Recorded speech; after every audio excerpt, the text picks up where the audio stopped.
Kita mulai. Bismillahirrahmanirrahim. Assalamualaikum warahmatullahi wabarakatuh. Alhamdulillah wassalatu wassalamu ala Rasulillah wa ala alihi wa sahbihi wa mawalah wa la hawla wa la quwata illa billahi wa ba'du. Alhamdulillah, segala puja dan puji hanya milik Allah subhanahu wa ta'ala. Salawat dan juga salam kita haturkan kepada Rasul kita Nabi besar Muhammad sallallahu alaihi wa ala alihi wasallam. Ma'asyiral muslimat yang dimuliakan Allah subhanahu wa ta'ala, alhamdulillah, segala puja dan puji hanya milik Allah. Atas nikmat dan karunia-Nya kita masih bisa duduk untuk bertalabul ilmi di taman-taman surga. Dan pembahasan di pagi hari ini kita akan membahas satu hadis Rasul tentang 3 manusia yang akan menjadi musuh Allah pada hari kiamat. 3 manusia yang akan menjadi musuh Allah subhanahu wa ta'ala pada hari kiamat. Melihat temanya saja sudah mengerikan, karena orang yang akan bermusuhan dengan Allah subhanahu wa ta'ala dan Allah mengiklankan akan jadi musuh dia, maka tidak akan selamat hidupnya. Kalau kita punya musuh di persidangan, boleh jadi kita menang dengan menyewa para pengacara, lawyer-lawyer yang memang handal dan terkenal. Tetapi kalau seandainya musuh kita adalah Allah, maka siapa yang bisa melawan Allah subhanahu wa ta'ala? Allah itu Al-Aziz, tidak ada yang mampu menyakitinya, dan Dia mampu untuk mengadab kita semuanya. Baik, kita akan baca hadisnya, baru kita jabarkan. An Abi Hurairah radhiyallahu anhu anin Nabi sallallahu alaihi wasallam qala qala Allah azza wa jalla thalathatun ana khasmuhum yawmal qiyamati rajulun a'tabi thumma ghadara wa rajulun ba'a khurran fa akala thamana wa rajulun istajara ajiran fastawfa minhu wa lam yu'tihi ajrahu. Dari Abu Hurairah radhiyallahu an, bahwasannya Nabi sallallahu alaihi wasallam bersabda, Allah subhanahu wa ta'ala berfirman dalam hadis qudsi, ada 3 kelompok manusia. Kata Allah subhanahu wa ta'ala, ada 3 kelompok manusia yang aku adalah musuhnya pada hari kiamat. Yang pertama, seseorang yang berjanji dengan menyebut namaku, lalu dia melanggar janjinya. Yang kedua, seseorang yang menjual orang yang merdeka, lalu dia menikmati hasilnya. Kemudian yang ketiga, seseorang yang mempekerjakan orang lain setelah orang tersebut bekerja dengan baik tetapi tidak pernah dibayarkan upahnya. Hadis ini dikeluarkan oleh Imam Al-Bukhari pada nomor urutan hadis 2150. Ma'asyiral muslimin muslimat yang dimuliakan Allah Subhanahu wa taala. Sebenarnya hadis ini bukan menunjukkan pembatasan bahwa musuh Allah pada hari kiamat itu bukan hanya 3 orang ini saja. Hadis ini bukan pembatasan bahwa musuh Allah pada hari kiamat bukan hanya sekedar kepada 3 kelompok ini saja. Karena semua orang-orang yang berlaku zalim, siapapun dia, apapun kezalimannya, besar kecil kezalimannya, tetap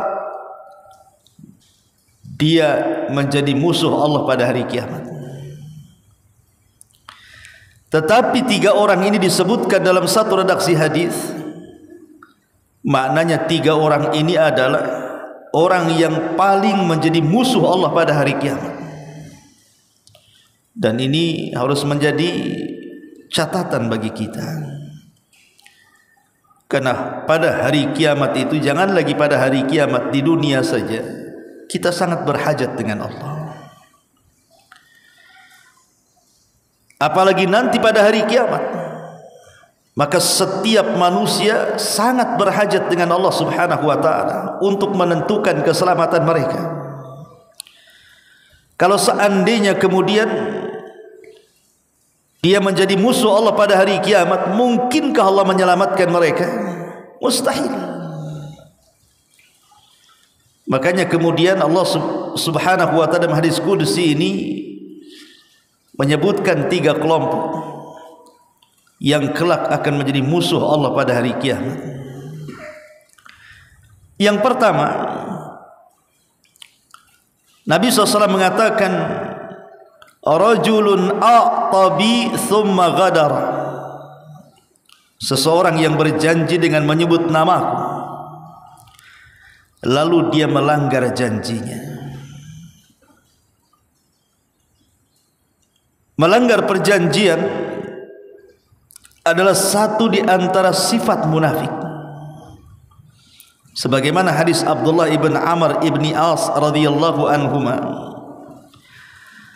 Nabi SAW bersabda, arba'un man kunna fihi kana munafiqan khalisan. Ada 4 perkara, barang siapa yang 4 perkara itu semuanya ada pada diri seseorang, dipastikan dia menjadi munafik murni. Kemudian Nabi SAW menyebutkan, idza tumina khan, wa idza haddatsa kadzab, wa idza ahada ghadar, wa idza khasama fajar. Muttafaqun alaih.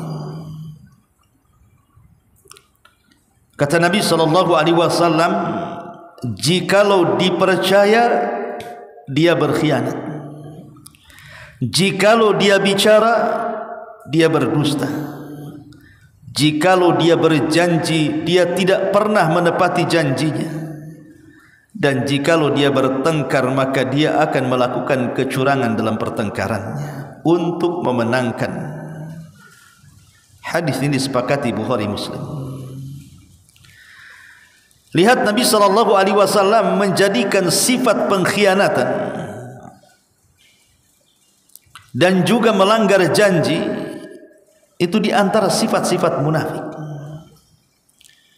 Di dunia saja orang tidak suka kalau seseorang sudah melakukan perjanjian dengan kita, tiba-tiba dia melanggar janjinya, kita saja tidak suka.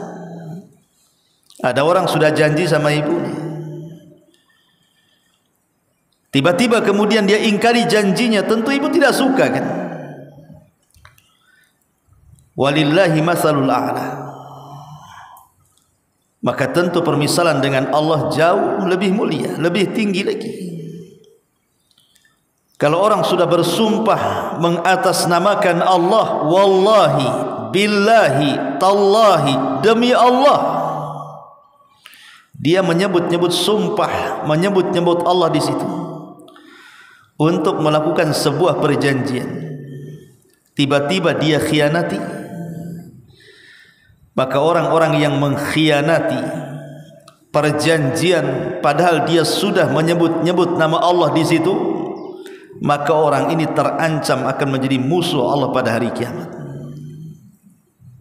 Dan itu banyak di masyarakat. Seperti orang-orang yang mereka memberontak kepada negaranya, seperti orang-orang teroris Khawarij.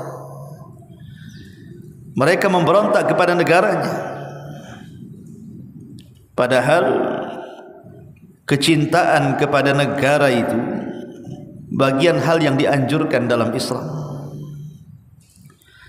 Atau seseorang berkhianat kepada keluarganya, padahal sebelumnya dia sudah berakad di hadapan Allah Subhanahu wa taala, kemudian di hadapan penghulu, bahwa dia akan mengikat perjanjian dengan perjanjian yang sangat kuat, mitsaqan ghalidha. Tiba-tiba kemudian salah satu di antara pasangan tersebut melakukan kecurangan, mengkhianati janjinya. Boleh jadi mungkin salah satunya selingkuh, melakukan perselingkuhan dengan orang lain. Na'udzubillah. Seperti baru-baru ini akan ada orang viral tuh, habis akad kabur pula itu istrinya. Kan ada bu, lagi viral di jagat maya ini. Habis akad, belum pun malam dinikmati, hilang istrinya bu. Nasib baik tak kabur ke Tanjung Riau pula istrinya. Tiba-tiba kemudian wanita ini dihabarkan menurut medsos, rupanya ke tempat pacarnya. Ini kan berkhianat. Dalam Islam itu akan menjadi musuh Allah pada hari kiamat. Na'udzubillah. Atau mungkin ibu yang diserahi oleh suami harta dan anak-anak, sementara suami mungkin di antara suami-suami ibu atau suami-suami yang lainnya bekerja jauh, mungkin merantau, ada yang sebulan, ada yang 2 bulan, terkadang ada yang sampai 1 tahun, gitu kan. Otomatis kan yang merawat rumah, harta suami, anak-anak kan istri di rumah. Maka jaga amanah itu. Karena banyak kemudian sengaja tuh suami tak ada nih, lagi kerja nih. Ini ada kesempatan nih. Suami tak tahu, ibu shopping aja ke sana kemari, menghabiskan kiriman dari suaminya, membiarkan anak-anaknya terlantar. Bukan terlantar tidak dikasih makan, tidak, boleh jadi mungkin pendidikan kurang. Ini juga bagian daripada contoh dari hadis ini. Salasun ana khasmuhum yaumal qiyamah. 3 orang boleh jadi Allah akan menjadi musuh 3 orang ini pada hari kiamat. Salah satunya seseorang berjanji dengan menyebut namaku, lalu dia pun melanggar perjanjiannya. Ma'asyiral muslimat yang dimuliakan Allah Subhanahu wa taala, orang-orang yang mengingkari janji pada hari kiamat itu akan dihinakan Allah. Bukan hanya Allah akan menjadi musuh dia pada hari kiamat,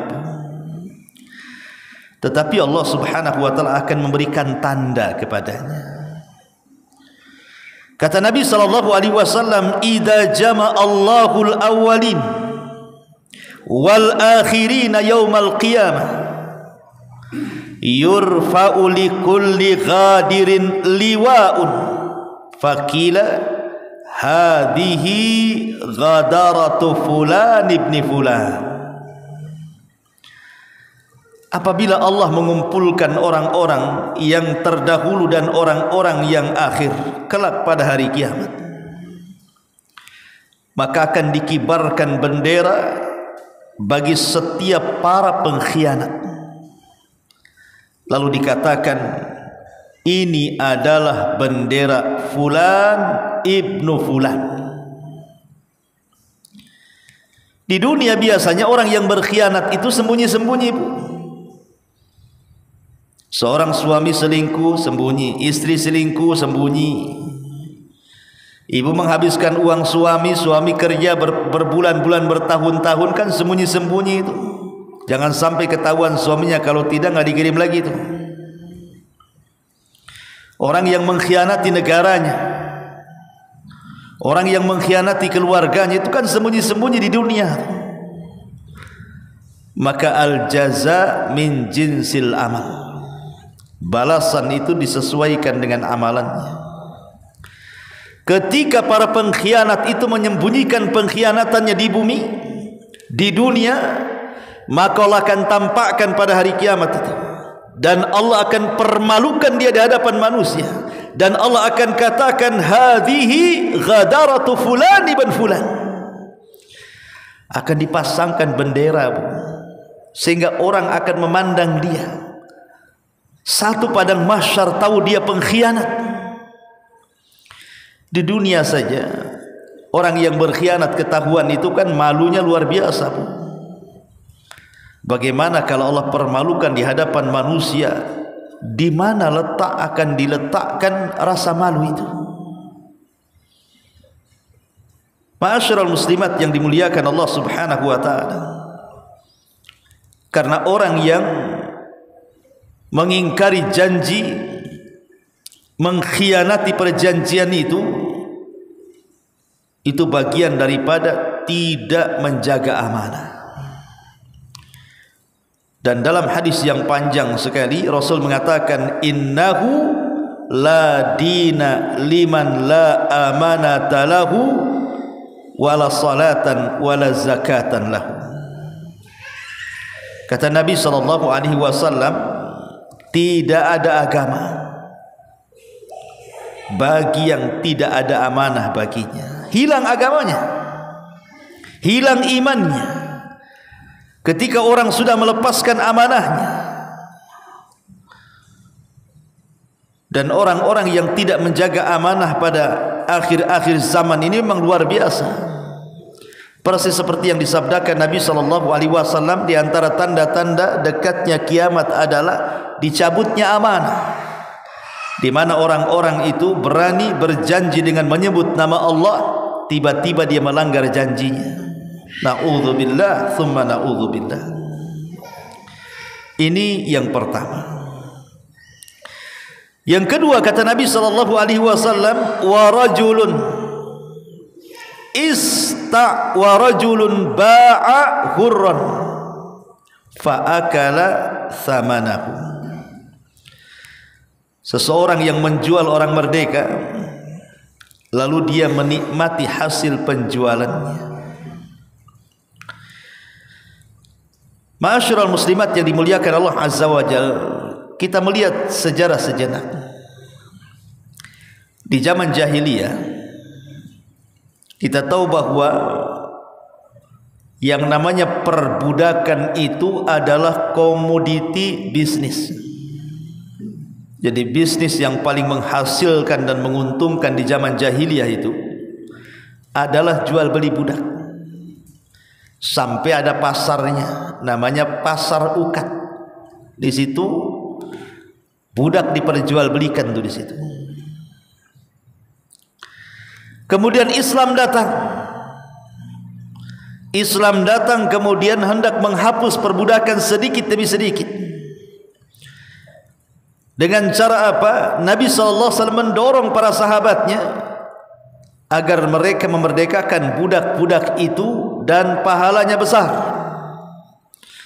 Bahkan setiap kafarah yang diperintahkan Nabi SAW dalam sebuah pelanggaran, terkadang salah satunya adalah memerdekakan budak. Seperti kafarah zihar, kafarah orang yang berhubungan intim di siang hari Ramadan. Itu bayar kafarahnya dengan cara apa? Yang pertama memerdekakan budak dulu tuh. Kalau tidak sanggup baru puasa, kalau tidak sanggup masih makan kan itu. Menunjukkan bahwa Islam itu sedikit demi sedikit menghapuskan perbudakan. Karena memang perbudakan itu menyelisih fitrah manusia. Dan Islam itu, kenapa dalam Islam adanya perbudakan itu sebabnya kekufuran. Jadi perbudakan dalam Islam itu disebabkan karena kekufuran dia kepada Allah Subhanahu wa taala. Tetapi bagaimanapun Islam memerangi perbudakan dan berusaha mengentaskan tidak ada perbudakan. Makanya di zaman jahiliyah itu, karena memang budak itu komoditi bisnis dan hasilnya sangat menguntungkan jual beli budak itu, terkadang di antara mereka ada yang mencuri orang merdeka. Dicurinya orang merdeka, kemudian dijual, dianggap budak padahal dia merdeka tuh. Contoh sejarah Salman Al-Farisi radhiyallahu anhu. Salman ini bukan budak, orang merdeka, berpindah dari satu negeri ke negeri berikutnya, dari agama dan keyakinan ke agama dan keyakinan berikutnya, berakhir memeluk Islam. Tapi lihat perjalanan hidupnya. Ketika dia mendengar bahwa akan ada nabi di sebuah tempat yang banyak pokok kurmanya, maka dia pun mencari kafilah yang bisa mengantarkan dia dari Irak menuju Madinah. Rupanya oleh para kafilah ini dijual pula Salman ini kepada seorang Yahudi. Padahal dia orang merdeka tuh, dijual. Ya. Maka orang yang menjual orang yang merdeka kemudian dianggap sebagai budak, maka Nabi SAW mengatakan, ana khosmuhum yaumal qiyamah, maka saya akan menjadi musuh dia pada hari kiamat. Kalau di zaman sekarang, Bu, di zaman sekarang ini disebut dengan perdagangan manusia. Ibu pernah mendengar perdagangan manusia? Apa itu istilahnya? Trafficking itu apa itu istilahnya? Ya. Kan banyak itu terjadi itu. Orang-orang yang kemudian memperjualbelikan manusia padahal manusia itu adalah manusia yang merdeka. Seperti yang ma'ruf terjadi kasus-kasus di desa-desa itu kan, Bu. Ada gadis-gadis desa ditawari untuk bekerja ke luar negeri, dijanjikan dengan gaji yang sangat besar, kerjanya di restoran dan warung makan. Rupanya sama agennya malah dijual, dijadikan wanita-wanita pelacur, naudzubillah. Ini kan trafficking namanya. Ya. Ataupun jual beli bayi. Kadang-kadang bayi diculik, dijual. Kan ada tuh orang yang nyuli-nyuli bayi itu. Macam-macam kasusnya kan. Ada yang katanya diambil organnya lah, naudzubillah. Ada yang memang dijual kepada orang yang tidak punya anak. Macam-macam kasusnya. Tapi itu masuk pada jual beli manusia tuh. Coba anak-anak ini ditenangkan. Jadi ini masuk pada jual beli manusia yang Nabi SAW mengatakan, wa rajulun ba'a hurran fa akala thamana. Seorang yang menjual orang merdeka lalu dia menikmati hasil jualannya, maka orang-orang yang melakukan perdagangan manusia kelak dia akan menjadi musuh bagi Allah Subhanahu wa taala pada hari kiamat. Kenapa? Betapa besarnya hukuman para penjual manusia ini. Begini, Bu. Allah Subhanahu wa taala sudah memuliakan manusia. walaqad karramna bani Adam wa hamalnahum fil barri wal bahri wa razaqnahum minat thayyibati wa faddalnahum ala katsirin mimman khalaqna tafdila. Dan sungguh kami telah muliakan anak-anak Adam dengan cara kami angkut mereka di daratan, kami angkut mereka di lautan, kami beri mereka rizki dari yang baik-baik, dan kami lebihkan mereka dengan kelebihan yang sangat sempurna atas kebanyakan makhluk yang telah kami ciptakan. Manusia itu makhluk mulia dan dimuliakan Allah Subhanahu wa taala. Bukti dimuliakannya adalah Allah Subhanahu wa taala angkut kita di daratan kita, akhirnya mampu menciptakan kendaraan mulai dari mobil, kereta sampai pesawat kita bisa dinaikkan ke langit. Kemudian diberikan rizki lagi, kemudian dilebihkan lagi dari makhluk yang lainnya. Ma'asyiral muslimat yang dimuliakan Allah Azza wa Jalla, ini kemuliaan manusia. Kemuliaan manusia. Tidak ada yang Allah muliakan semulia mereka. Maka karena manusia ini sangat dimuliakan, ketika kemudian tiba-tiba ada orang memperjualbelikan manusia yang merdeka, maka itu sama dengan menghinakan manusia. Makanya kenapa kemudian Islam sangat melarang, tidak boleh melakukan penjualan manusia, apalagi manusia itu manusia merdeka. Allah akan menjadi musuh bagi mereka pada hari kiamat. Ma'asyiral muslimat yang dimuliakan Allah Azza wa Jalla, dan yang terakhir, wa rajulun istajara ajiran fastawfa minhu wa lam yu'tihi ajrahu. Seseorang yang mempekerjakan orang lain, setelah orang tersebut bekerja dengan baik, kemudian tidak dibayarkan upahnya kepada dia, maka zalim. Padahal Rasul mengatakan u'tul ajira ajrahu qabla an yajiffa araquhu, kata Rasul. Berikanlah kepada pekerja itu upahnya sebelum kering keringatnya. Begitulah Islam. Islam itu sangat mengatur hak-hak manusia dan sangat membenci kezaliman.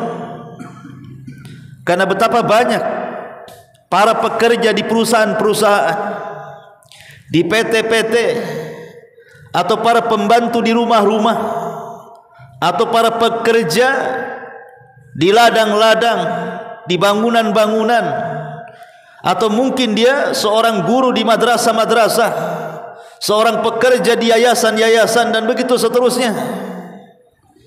Banyak yang sampai kepada kita kasus tentang urusan gaji yang tidak sesuai dengan pekerjaan,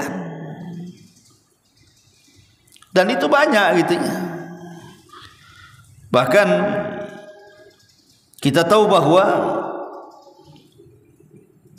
ketika seseorang tidak menggaji, tidak sesuai dengan upahnya, dalam undang-undang negara saja itu masuk dalam kejahatan. Kejahatan. Umpamanya UMK Batam ini anggaplah 4.500.000 lah, kurang lebih gitu ya.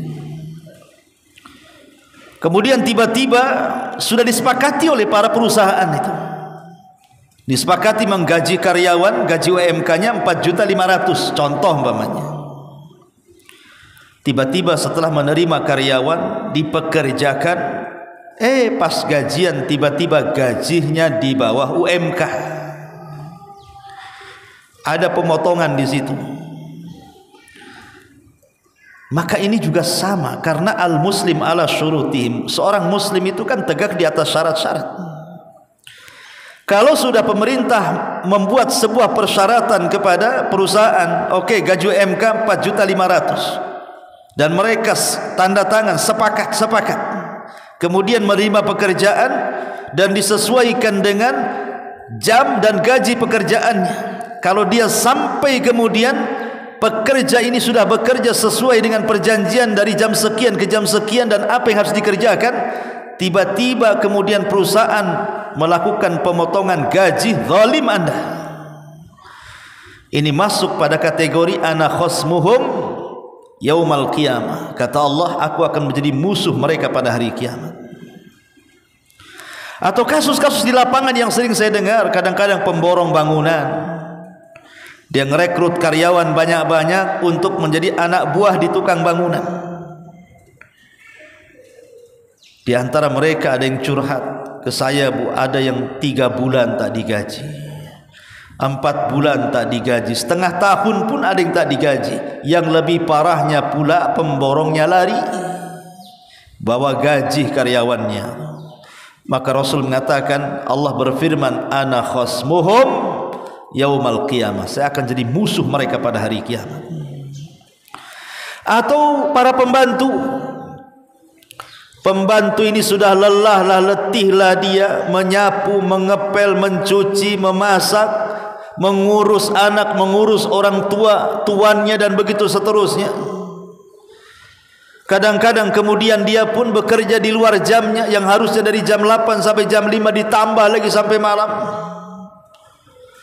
Terkadang gajinya pokoknya saja tidak cukup, dipotong sama dia. Belum lagi gaji lemburnya tidak dianggap. Ana khasmuhum yaumal qiyamah, maka Allah akan jadi musuh mereka pada hari kiamat.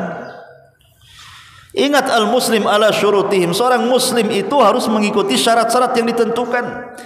Kalau kita mencari pembantu rumah tangga, di situ disepakati dulu, kau bekerja dari jam 8 sampai jam 5, gaji tidak 3 juta, deal or no deal. Nah, begitu. Kata pembantu, deal lah. Oke, deal, besok kerja. Ketika sudah bekerja dari jam 8 sampai jam 5, ketika sudah waktu gajian bulanan, ya harus sesuai dengan kesepakatan.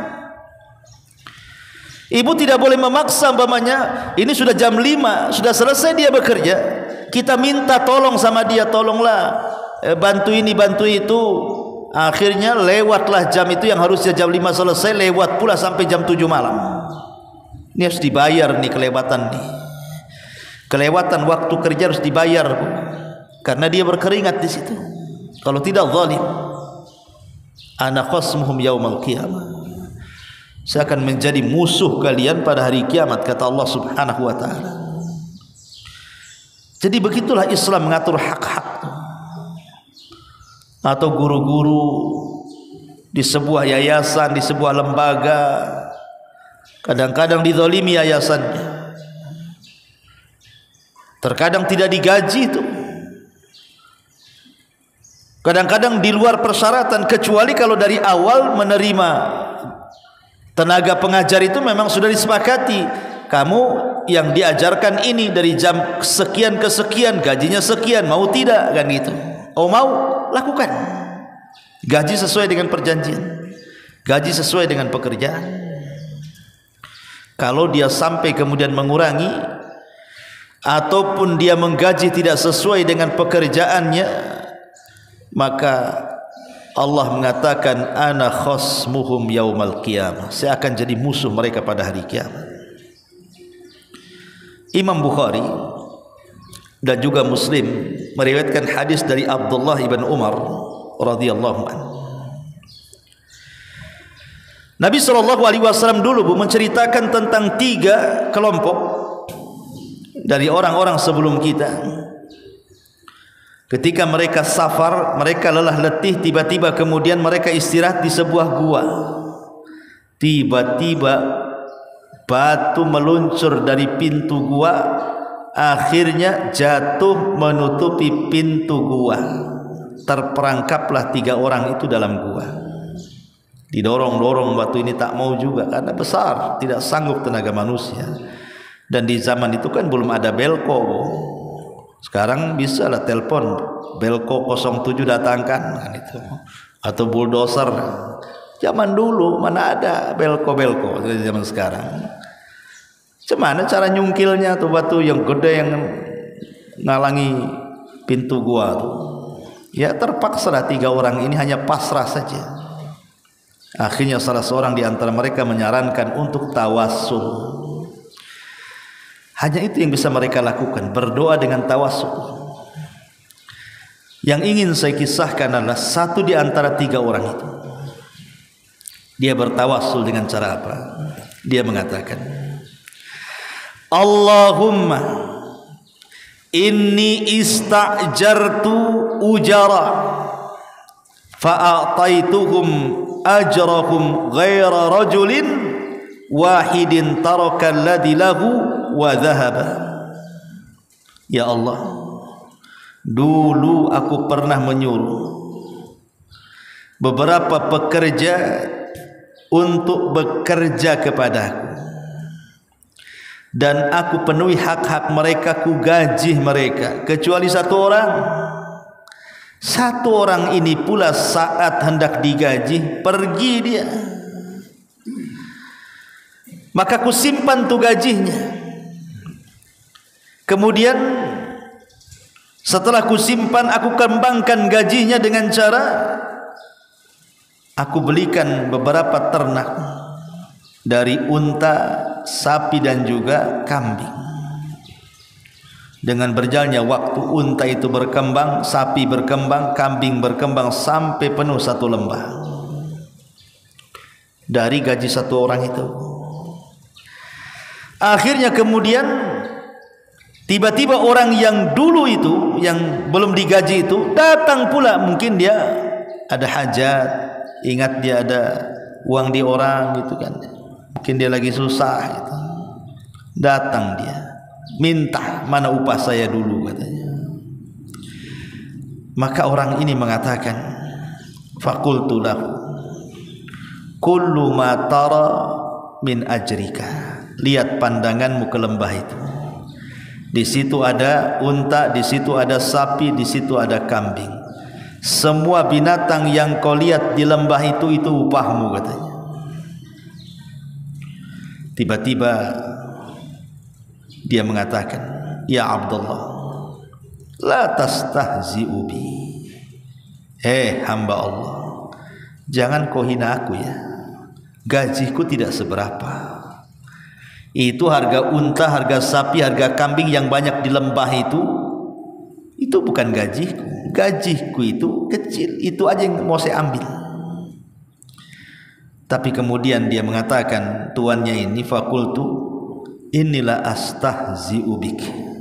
Saya tidak mengolok-olok kamu. Benar itu gajimu. Sengaja gajimu ku kembangkan menjadi unta, sapi dan kambing.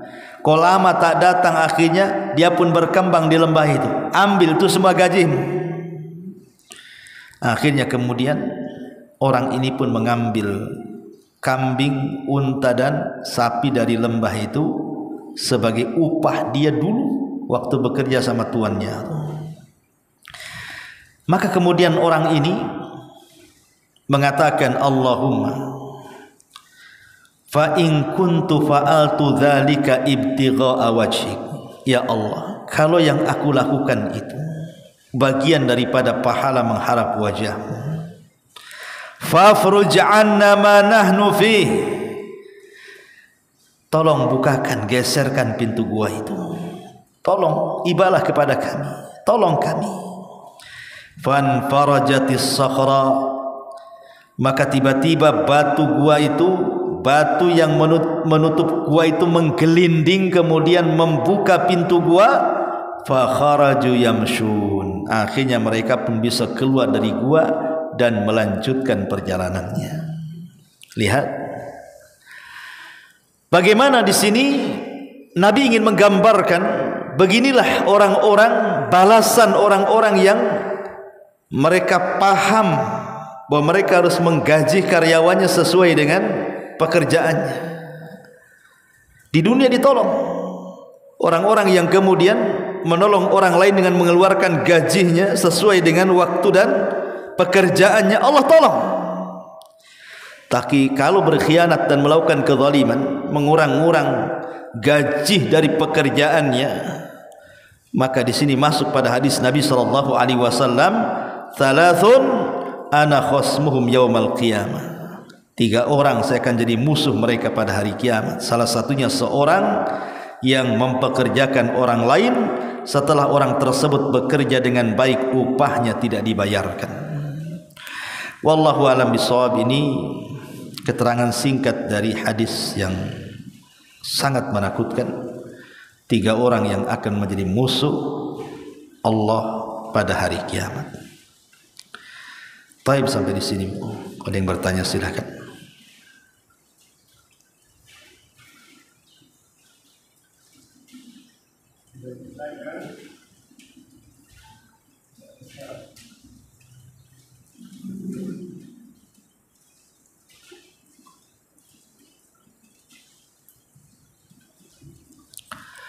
Baik, tidak ada, kita tutup. Subhanaka wa bihamdika asyhadu an la ilaha illa anta astaghfiruka wa atubu ilaik. Wallahu ta'ala alam. Assalamualaikum warahmatullahi wabarakatuh.